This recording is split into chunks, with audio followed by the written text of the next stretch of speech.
Olá e seja bem-vindo a mais um episódio da série Gigantes do Varejo. Eu sou André Faria, CEO da Bluesoft, e hoje nós vamos conhecer mais uma rede norte-americana que já fatura quase 5 bilhões de dólares anuais, com mais de 200 lojas, e eu tenho quase certeza que você nunca ouviu falar dessa rede. Então fica aqui com a gente para conhecer um pouco mais sobre esses gigantes do varejo. Então, lembro a você que esse vídeo não representa uma recomendação de compra, venda ou investimentos em ativos. Eu não sou analista de valores mobiliários. O nosso objetivo aqui é apenas aprender com as grandes redes internacionais para que a gente possa trazer boas ideias aqui para o nosso varejo brasileiro. E você já sabe que a tecnologia da Bluesoft pode potencializar muito o seu negócio, o seu varejo. Nós temos tecnologia que atua de ponta a ponta no varejo, nas lojas físicas, no e-commerce, na tomada de decisão. Então, o nosso time comercial está à sua disposição, esperando para que a gente possa demonstrar o que a nossa tecnologia pode fazer por você. Então, vamos agora para o episódio dos Gigantes do Varejo. Muito bem, então vamos começar falando um pouquinho sobre o Ingles Market, uma rede já com muitos anos, que foi fundada nos Estados Unidos, tem mais de 200 lojas, e já completa quase 5 bilhões de faturamento anuais. Muito provavelmente você ainda não tinha ouvido falar da Ingles Market, não é? Então vamos conhecer um pouquinho aqui junto comigo sobre essa rede. Nosso time fez uma grande pesquisa aqui das informações disponíveis. Apesar de ser uma companhia de capital aberto, ela ainda é pouco conhecida pelo mundo e também bastante difícil de encontrar materiais sobre a companhia. Então aproveita aqui que esse material está bastante exclusivo. Quando a gente observa que por market value, né, por valor de mercado, né, ou seja, pelo valuation da companhia, ela está entre as 20 maiores de capital aberto, aqui na posição 17, né? Muitas das outras aqui a gente já fez estudos anteriores, então aos poucos estamos conhecendo todos os gigantes do varejo aqui no nosso canal.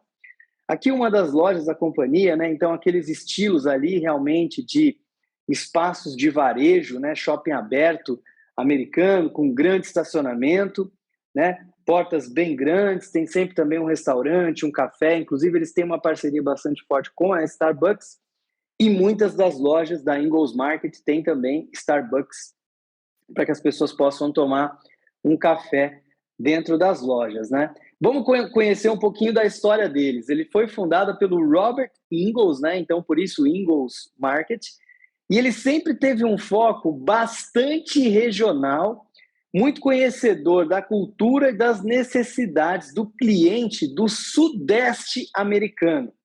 Então esse é um foco bastante forte deles aqui. Existe uma rede que não é de capital aberto ainda, talvez você já tenha ouvido falar, que fica no Texas, que é a Heb Market. Aqui ele tem uma pegada bastante semelhante, porém ele focou no Sudeste. Então, nas características, nos produtos, no mix, no jeitão de ser desse norte-americano que mora no Sudeste, e esse é um dos diferenciais que eles apresentam, né? Em relação, por exemplo, a uma rede nacional, como o Walmart, que está presente nos Estados Unidos todo, e aí, por conta disso, acaba tendo uma cultura que é mais uniforme, independente do local que está. Aqui na Ingles, não, eles vão ter a cultura do local, e eles entendem muito bem o cliente do local, tá? Isso que eles contam para a gente. O Robert já é a terceira geração de supermercadista, então é uma família realmente que está muito inserida nesse business de vender alimentos, né? Então isso dá também um protagonismo bastante grande, uma experiência, um pioneirismo, né, muito grande aqui para ele por ter feito parte dessa família que já era supermercadista.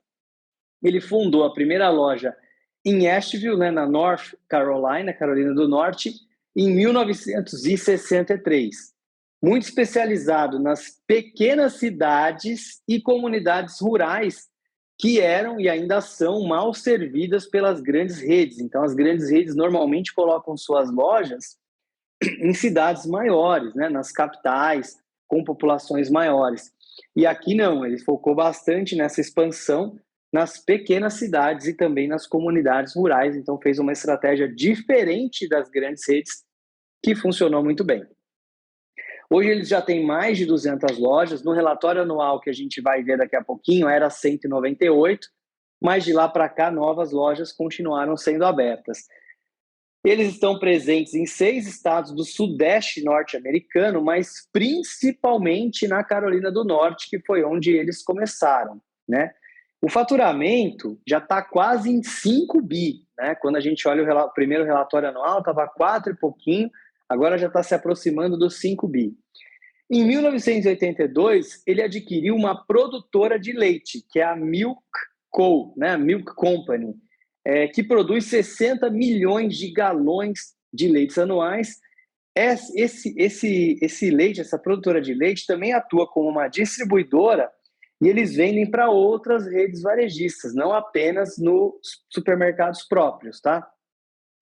Eles abriram capital em 1987, né? Então já faz bastante tempo. E além dos supermercados, tem algumas farmácias que normalmente ficam anexas aos supermercados e também alguns postos de gasolina. Então esse aqui é um overview do business.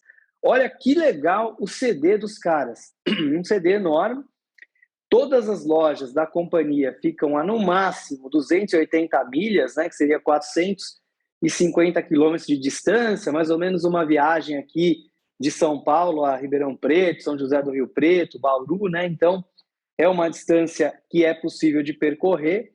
60% de todo o mix dos supermercados passa pelo CD e 40% é entregue direto pelos fornecedores, loja a loja. Eles têm uma frota total, somando a distribuição para as lojas e também a distribuição de leite, de 180 caminhões.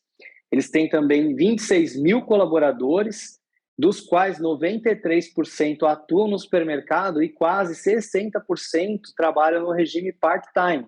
Então é aquela operadora de caixa que trabalha só no período da manhã, à tarde fica com os filhos, né? Esse tipo de modelo de trabalho é muito comum nos Estados Unidos, né? Apesar de a gente não ter com frequência aqui no Brasil, a gente está mais acostumado com o modelo de 8 horas por dia, a gente vê que lá é muito comum, inclusive, né, no Sudeste americano aqui também. Eles têm uma marca própria que foi nomeada em homenagem, né, à filha do Robert, que é a Laura Lynn, tá? Então, tem uma série de produtos que são vendidos nessa marca. Tem um clube de descontos em que eles divulgam semanalmente novos descontos e muitos dos descontos são exclusivos para quem faz parte do clube. Não tem nenhum custo diferente, né, do Sam's Club, por exemplo, e outras que utilizam esse modelo de clube com membership. Aqui é um clube gratuito para ter acesso a parte das ofertas, tá? Existe também um serviço de disparo de ofertas por e-mail para os clientes e também alguns descontos exclusivos através de cupons que podem ser enviados por e-mail ou disponibilizados no site.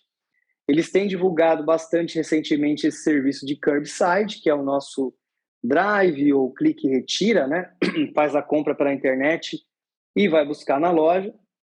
E eles destacam muito que não usam terceiros, né? Não usam, por exemplo, quando a gente faz um pedido no Rappi ou num serviço, né, de marketplace ali, em que são shoppers terceirizados. Eles dizem que eles mesmos fazem a separação, né, e apontam isso como uma vantagem. Quer dizer, a gente que somos supermercadistas entendemos, né, aqui dos nossos produtos, nós que faremos a separação para você.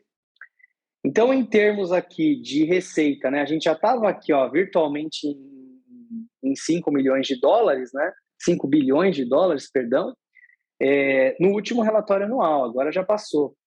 A gente está falando aqui de uma venda em que a maior parte é alimentar, né? Seguido do não alimentar, seguido de produtos perecíveis, e daí a gente vem para gasolina, né? Então, que também aí representa uma parte significante das vendas, tá? Grande maioria do resultado vem do varejo, mas também tem os outros negócios, como a gente falou. Número de lojas, a maioria está na Carolina do Norte, tem também algumas aí na Carolina do Sul, na Geórgia, no Tennessee e Virgínia e Alabama, né, ainda estão começando com apenas uma loja em cada um dos estados. Alguns dados que eu achei interessante separar para compartilhar com vocês. Então, 70% mais ou menos da área total das lojas é área de venda, né, o resto pode ser área de depósito, estacionamento, esse tipo de coisa.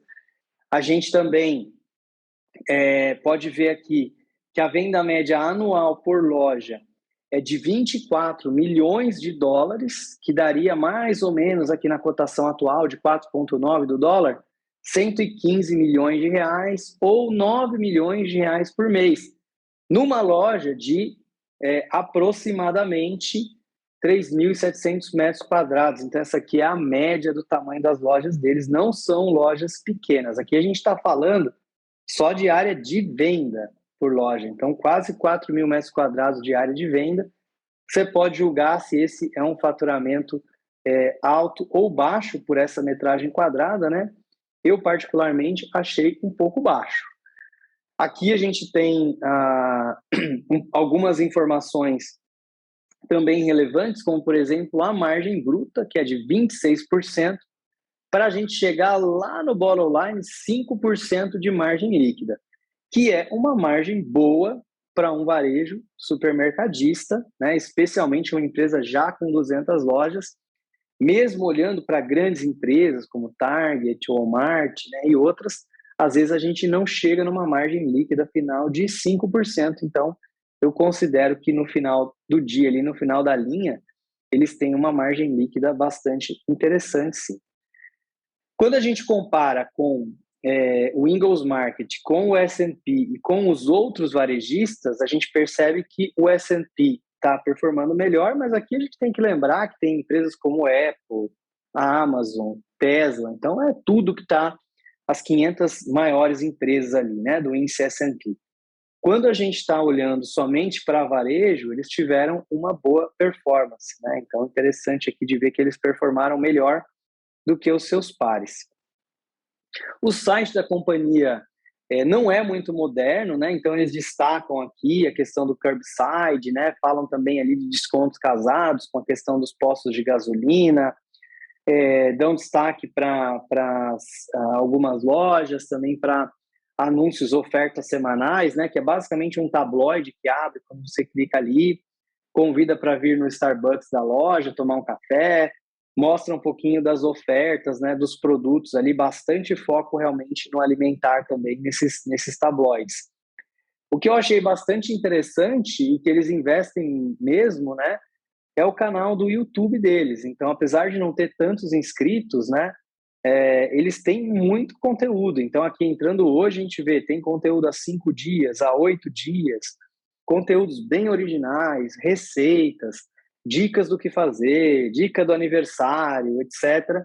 Então, achei bem completo esse conteúdo do YouTube e acredito que se eles continuarem nessa pegada, isso deve dar resultados melhores, apesar de não ter muita visualização, né? Então, um conteúdo produzido bem interessante, mas tem 9, 8 visualizações. E aqui talvez eles divulguem esses materiais em outros canais, em outras mídias, que deem mais visibilidade, mas realmente tem bastante produção de conteúdo sendo feita aqui pela Ingalls Market.